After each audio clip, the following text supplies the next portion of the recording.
Isang mapagpalang araw sa ating lahat, mga kapatid. Ako muli si Adrian Bernales ng Batch 3 at itong aking daily devotion. At ngayong araw ay pag-uusapan natin ay kung anong kahulugan ng spiritual body. At ang ating Bible verse ay mula sa 1 Corinthians chapter 15, verse 42 to 44. Sasabi dito ay, "So also is the resurrection of the dead. It is sown in corruption, it is raised in incorruption. It is sown in dishonor, it is raised in glory. It is sown in weakness, it is raised in power. It is sown a natural body, it is raised a spiritual body." There is a natural body, and there is a spiritual body. Kaya, mga kapatid, makikita natin na napakalalim na katotohanan patungkol sa tinatawag na spiritual body. Kung maririnig natin ang salitang spiritual body, ay iniisip agad natin na parang ito ay isang multo, na parang immaterial na wala nang laman. Pero ang totoo na ito, ayon sa salita ng Diyos, ang spiritual body ay isang totoo at glorified na katawan na ibibigay sa mga manampalataya sa muling pagkabuhay.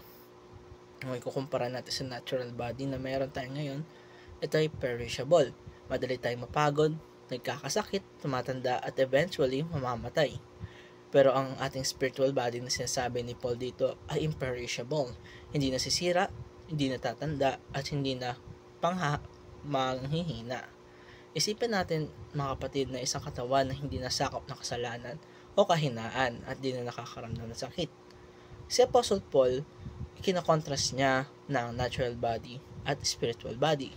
Na ang natural body ay sown in corruption, pero sa resurrection, it is raised in corruption. Natural body natin ay sown in dishonor, pero raised in glory. Ang ating natural body, sown in weaknesses, pero raised in power. Kaya napakaganda ng promise na ito dahil hindi ibig sabihin na mawawala na ang katawan natin ay hindi na tayo nilikha ng Diyos para lang maging floating spirits habang buhay. Ang pag-asa natin bilang mga Kristiyano ay hindi yung pagtaka sa katawan, kundi yung pagtanggap ng renewed at incorruptible body.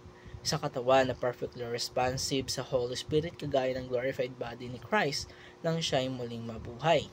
Kaya mga kapatid, ang pinakapunto dito ay kung paano si Kristo ay muling nabuhay, tayo din ay muling mabubuhay. Pero hindi na ordinary body, kundi transformed na at immortal, glorious, powerful at spiritual body. Kaya kung pag-asa natin ay hindi nakabase sa temporary pleasures lamang o sa kasalukuyang kalagayan ng katawan natin ngayon. Ang tunay na pag-asa natin ay nasa darating na araw kung saan tatanggapin natin ang bagong katawan na walang kasalanan at walang kahinaan. At ito nagtatapos ang aking daily devotion. Maraming salamat sa panonood.